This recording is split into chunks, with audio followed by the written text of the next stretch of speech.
prezadas alunas. No vídeo de hoje comentaremos, então, algumas alterações que o excesso de treinamento ou overtraining pode causar. Bom, então, como nós sabemos, treinar demais, ou deveríamos saber, né, tudo em excesso na vida faz mal. Treinamento não é diferente, né? Existem muitas pessoas que trazem uma filosofia de vida de que treinamento físico, quanto mais, melhor. Cada vez mais a medicina, a fisiologia, né, e também a própria ciência caminha para um lado de que quanto menos eu posso induzir de estímulo, qual é a minha melhor resposta que eu vou obter, né? Ou a menor dose para a melhor resposta. Então, isso é muito importante ressaltar, porque para quem busca evoluir, que acredito todos que realizam treinamento, em alguma instância, né?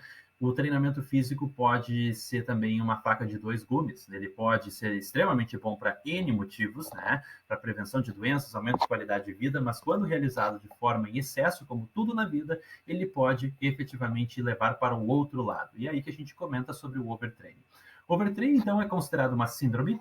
Ele é uma síndrome que é de difícil diagnóstico, porque envolve um monte de alterações que nós podemos observar em diferentes órgãos e sistemas fisiológicos, né? E até mesmo modificações além dessa esfera fisiológica e biológica. O overtraining também ele é caracterizado como, ao passo que eu aumento a carga de treinamento, estímulo, intensidade, volume, né? Permito o tempo de recuperação necessário para o treinamento, e o nosso atleta, o sujeito, acaba apresentando ou manutenção ou principalmente piora do desempenho ao longo do tempo. Vou comentar brevemente um caso de um atleta corredor que acabei de acompanhar por um período. O atleta acabava realizando alguns treinamentos de corrida, né? Vinha treinando muito, descansando pouco, sem suporte de treinador, e casualmente, após um período, né, ele observou que o rendimento dele estava cada vez pior. Chegou num ponto de que o rendimento estava quase 25% pior do que da outra vez que ele estava treinando para esse fim. Ou seja, ele como atleta viu, tem alguma coisa errada, o que está acontecendo? Eu estou dolorido, estou com dor no corpo, eu não consigo evoluir para a minha característica. Investigando de diferentes formas, não se chegava num consenso, né? Até que ele casualmente buscou suporte comigo, nutricionista, que é um dos profissionais que pode também auxiliar nesse cenário complexo.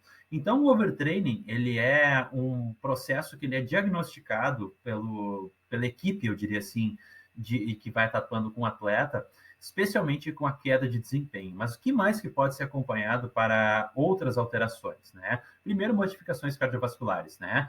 Quando o sujeito está em overtraining, o corpo dele está completamente alterado pela fisiologia, né? Eu tenho um aumento da frequência cardíaca de repouso, por exemplo, neste atleta, a frequência cardíaca de repouso dele antes do overtraining girava em torno de 55 batimentos por minuto.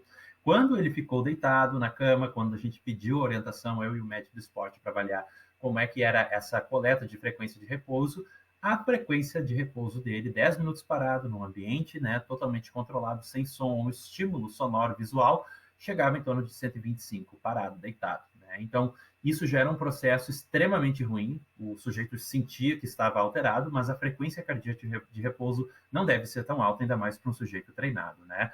Então, isso acontece que, ao passo de aumentar a intensidade de uma corrida, por exemplo, com esse atleta, a frequência cardíaca do exercício máximo não chegava a atingir no que ele desejava, ele não conseguia chegar no nível de frequência cardíaca que ele queria, ele cansava ou quebrava antes na corrida. A frequência cardíaca do exercício submáximo, para aqueles treinamentos que não chegam no limite, né, ele acabava atingindo um nível de frequência cardíaca tão alto que não correspondia com a intensidade de treinamento previsto também na planilha, ou seja, ele cansava muito mais precocemente do que o esperado, e isso cansando, eu digo, a nível cardiovascular, né? Então, isso gerava um maior tempo de recuperação entre cada sessão de treinamento, né? Isso é observado para o overtraining, fazendo com que, obviamente, o coração precise receber um descanso para que ele venha aí recuperar e treinar novamente, né? Então, a modificação de composição corporal é muito bem observada. O sujeito se encontra também numa condição catabólica, ou seja, ele vai acabar utilizando reservas do corpo, onde tem bastante reserva de energia, incluindo gordura e também, porque não, a própria massa muscular. Então, um dos processos que, se não tratado, não ajustado, o próprio overtraining pode induzir catabolismo da massa muscular e, obviamente, por isso, diferença de demanda energética, né, de alimentação e treinamento, o aumento da massa gorda. Então, são dois aspectos que, por si só, para um atleta já pode desclassificá-lo ou torná-lo cada vez mais difícil de levar uma competição de alto nível, né?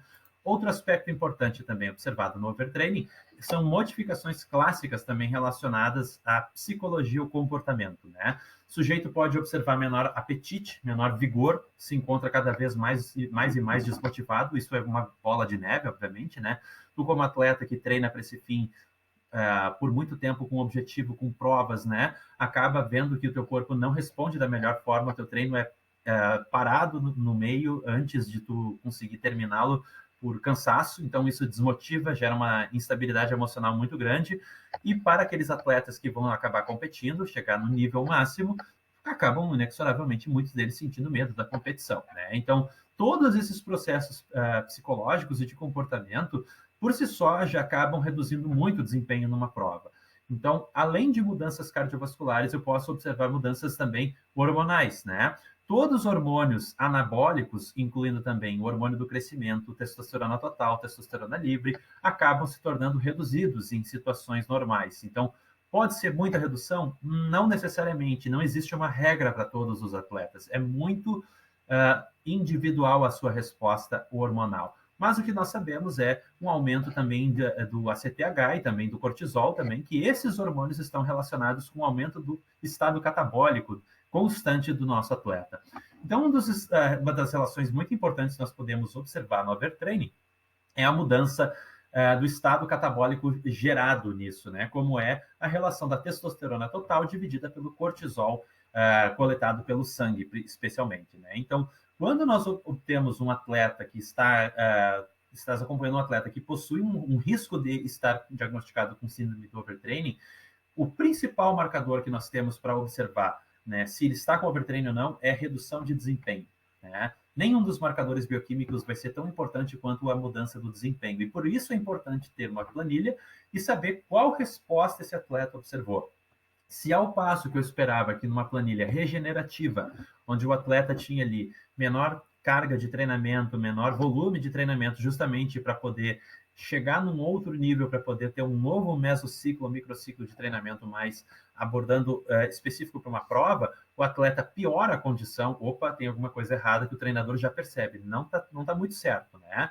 Então, qual é o tratamento que se faz para o overtraining? Uma vez que entrou num consenso de equipe, o tratamento do overtraining é parar de treinar, nesse caso. E isso não é nem um pouco fácil para um atleta de alto rendimento. Imagine só, se é um atleta que recebe dinheiro em cima disso, possui patrocínio, é um atleta que vive do esporte, né? É algo muito mais complexo do que simplesmente não treinar, né? E aí, quanto tempo demora para recuperar? Bom, aí é um processo bem difícil de responder, porque cada caso é um caso, né? Deixar um atleta com um nível de treinamento em casa para poder recuperar as suas funções fisiológicas, psicológicas e poder voltar com toda a demanda necessária e sabendo que ao retornar vai voltar piorado do que estava antes de iniciar essa síndrome, não é nem um pouco fácil para a equipe. Então, esse é um dos processos que o psicólogo do esporte participa muito ativamente, fora N outros, né?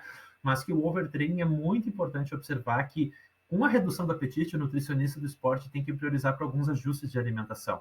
Se pega aquele atleta que é muito preocupado com a alimentação, tão preocupado que pode ser um risco de ter um risco para ortorexia, por exemplo, né?